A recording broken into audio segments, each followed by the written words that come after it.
a pleasure to welcome Nicolas Edward Williams. Hey, man. Hey, how are you doing? I'm doing well. How about yourself? Wonderful. Nice to be here. Where'd you drive in from today? Chattanooga. Chattanooga. That's home. Yeah. Yeah, okay. You live in Chattanooga these Correct, days? Yeah. Nice drive. That was easy, yeah. Yeah. As soon as I get over Knoxville, everything's great. Yeah. Yeah. Good times. and you got this guy, Owen Grooms, hanging out with you Yeah, today. this freeloader. Hey, y'all. Hey, Owen.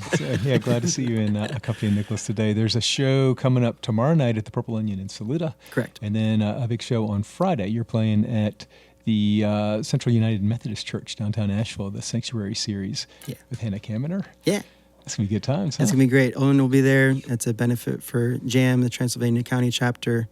It's put together by Jane Kramer, another local songwriter who I'm sure people listening are familiar with. And feels very all-inclusive, circular. Community kind of stuff. Yeah. Yeah. Well, I'm sure it's going to be a great show. We're looking forward to hearing some of that music today. A little preview. What's your first song today?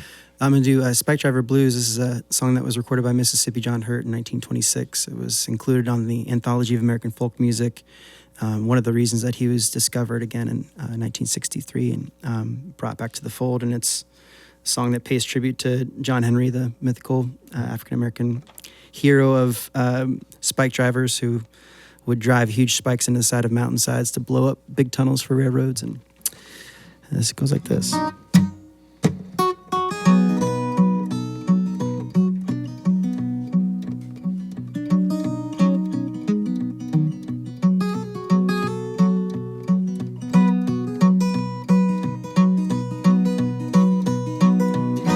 Boys, take my helmet, won't you carry it to my captain? You can tell him I'm gone. Tell him I'm gone. You can tell him I'm gone.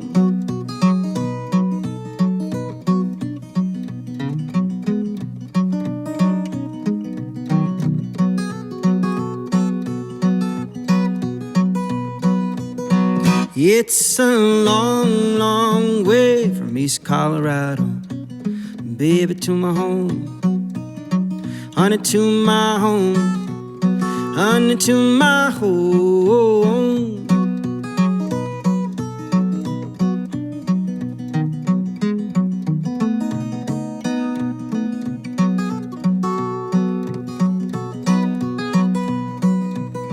Well, John Henry done left his hammer, all painted in red, shining in red.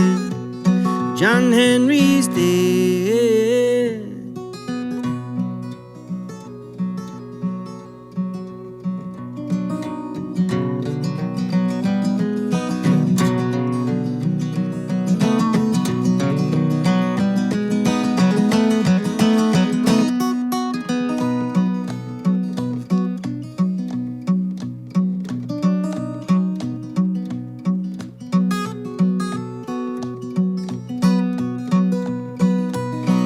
This old hammer done killed John Henry, but it won't kill me. Ain't gonna kill me. Ain't gonna kill me.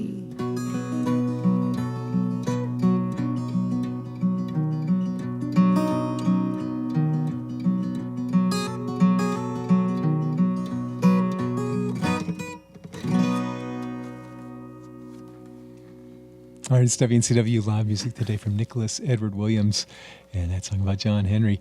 It's like such a part of American mythology. Like, it's just so deeply ingrained. Mm-hmm.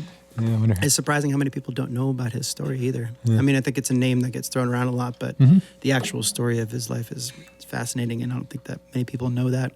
Of course, there's many songs and stories and books written about him, but not enough coverage. Yeah, that's cool. And I love your guitar playing. I love Mississippi John Hurt and his phrasing and his rhythmic approach. Man, you're there though. Thank you. It's more, I'm more of like in Travis picking land, because he didn't really palm mute as much, and he didn't use a finger pick as much either. So he had that sort of, and if you listen to the start of each song, by about halfway through, he's at least two times as fast. Right. It's just kind of that natural way of playing for picnics and fish fries and barn dances, getting people up and dancing without any kind of amplification. Kind of have to kick up the pace a bit. So, yeah.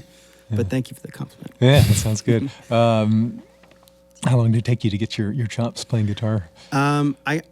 I've always been a finger picker, but I didn't know what I was doing for about 10 years. And about 2017, I was in upstate New York, and I went to this farmer's market, and I saw this 75-year-old woman playing the most unbelievable Mississippi John Hurt, Big Bill Broonzy, Skip James, Robert Johnson. And she had this like portable breathing machine and 2 tubes running up her nose, and she was in like 95-degree heat and just slaying these songs, and I was just blown away. I was like, what is happening? And she became my mentor, and her name was Joan Crane, and she was the one who put a finger pick in my hand and sort of gave me the different alleys of, if you want to play this style, this is how you go about it. This is the intricacies that you're missing here or that you need to add there. So when she came into my life, everything sort of really got bigger, you could say. And I started following the different lineage of Elizabeth Cotten, Mississippi John Hurt, Dave Van Ronk, and the people that kind of came after that. So it's a constant evolution. There's always somebody like, learning about Blind Blake. It's a totally different discovery than a Mississippi John Hurt on guitar. It's like trying to become 3 guitar players at once as opposed to 2 or, whatever it is. So. Yeah, that's cool. So we're talking with Nicolas Edward Williams, and you've probably already figured out if you're listening that this is a guy like traveling around and meeting people and being exposed to the culture. It's kind of how you roll, isn't it? Yeah. I didn't grow up. I grew up in suburbia. I didn't grow up in a culture that had music, and my parents didn't have any musical background whatsoever. And I started traveling young. I grew up traveling a lot with my folks and my grandparents, kind of traversing the country. I had that privilege, and by the time I got out of college, that's all I wanted to do was play music. And it really didn't matter how much money I was making, as long as I could feed myself and get gas to the next place. And so I just spent a lot of time immersing myself throughout the country in different places, and was lucky enough to run into people. There's so much saying yes when you're out on the road. You're just like saying yes to whatever new experiences are in front of you.